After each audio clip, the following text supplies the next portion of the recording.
Why are the people you helped the most often the first to turn their backs on you? There is a silent pain that many of us carry, a heavy weight in the chest that arises when our generosity is repaid with indifference, or worse, with betrayal. You ask yourself, where did they go wrong?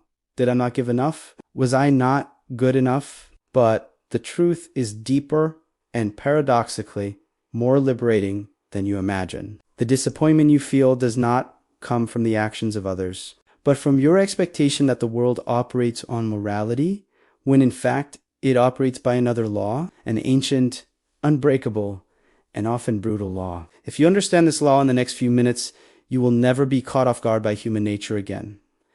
There was a man named Arthur. In his city, Arthur was known as the benefactor. He was a successful entrepreneur who had built a commercial empire. But unlike his peers, Arthur prided himself on leading with his heart. He believed in the inherent goodness of humanity. He lent money to friends without charging interest and without setting deadlines. He hired relatives who needed a second chance, even when they were unqualified. He kept business partners who no longer brought him profit, simply for the sake of old times. Arthur lived by a strict moral code of loyalty and honor, and he believed with all his soul that if he took care of people, people would take care of him. But time, as it always does, tested the foundation of his castle.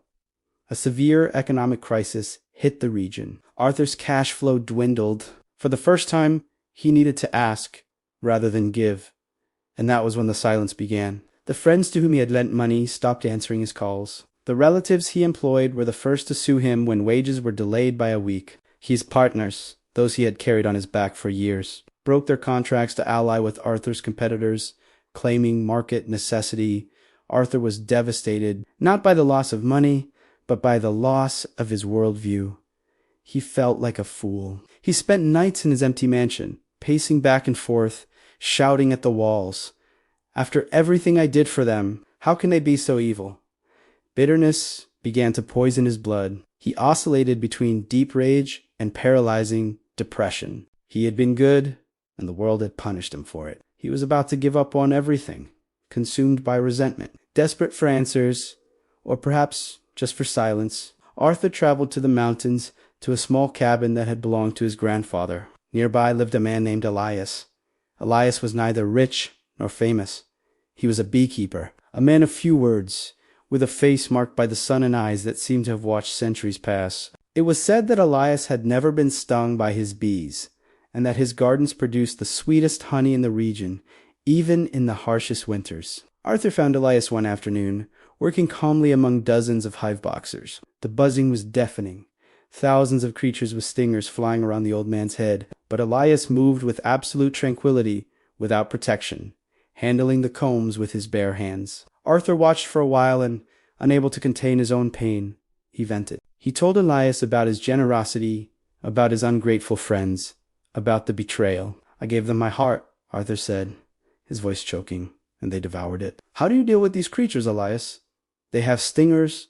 They can kill you. Are you not afraid that they will turn against you? Elias stopped, scraped a bit of wax from his hands, and looked at Arthur. He did not offer pity. He offered clarity. Arthur, the old man said, his voice soft as the wind in the trees, you are angry at the bees for being bees. Do you think I am not stung because they love me, or because they are grateful that I built these wooden boxes for them? Arthur frowned. Well, you take care of them. They should be grateful. Elias laughed, a dry, short laugh. The bee does not know gratitude, my young friend. The bee knows survival. It knows nectar. It knows the hive. If I try to take their honey by appealing to their kindness, I will be attacked. If I try to convince them that I am a good man, I will be ignored. Elias picked a purple flower from the garden and held it up. I do not control the bees by asking for loyalty. I control them by aligning my interest with their instinct. I plant the flowers they desire most. I offer the shelter they need to thrive. They stay, work, and produce honey for me, not because they like me, but because staying here is the best option for their survival. The moment this garden dries up, they will leave, and I will not hate them for it. It is their nature. Arthur stood in silence. The metaphor hit him like a lightning bolt. You suffer, Arthur Elias continued, returning to work, because you tried to build an empire based on what you wished people were, rather than what they are. You fed their vanity and called it friendship. You fed their dependence and called it loyalty. People are moved by what benefits their own lives. Security, status, gain. When you stopped providing that, their interests shifted. They are not evil. They are just human. The mistake was not theirs for leaving. The mistake was yours for believing that moral debt is a valid currency in the real world. Arthur spent the next few days on the mountain, watching the hives. He saw the brutal and beautiful truth in what Elias had said. He realized that his kindness was, in truth, a form of naive manipulation. He gave, expecting to receive loyalty in return. When Arthur descended the mountain and returned to the city, something had changed.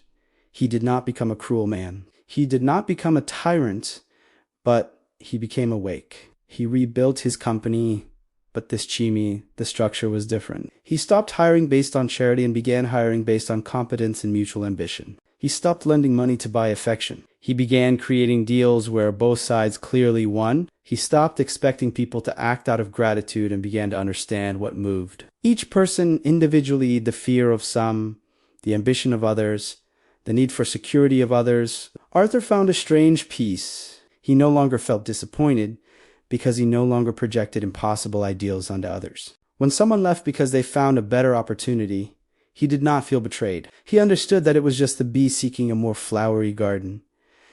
And ironically, by accepting people's self-interest, Arthur became a much more respected and effective leader than when he tried to be everyone's savior. The story of Arthur and the beekeeper Elias teaches us a fundamental lesson for today. Often, we call cynicism what is actually just clarity. Machiavelli, centuries ago, understood what modern psychology confirms. We are the stars of our own movies. Human beings are programmed to seek survival, pleasure, and security. This does not mean that love and true friendship do not exist. They do, but in the world of business, careers, and broad social interactions. Expecting others to sacrifice their interests in the name of your goodness is a recipe for perpetual suffering. Stop trying to change human nature. Stop crying because people act in their own. Instead, be like the beekeeper. Build a garden so prosperous. Create an environment of such value that aligning with you is indisputably the best selfish choice anyone can make. Do not seek to be loved for your charity. Seek to be necessary for your competence. Inner peace does not come from forcing the world to be moral. It comes from understanding the world exactly as it is and navigating through it with eyes wide open.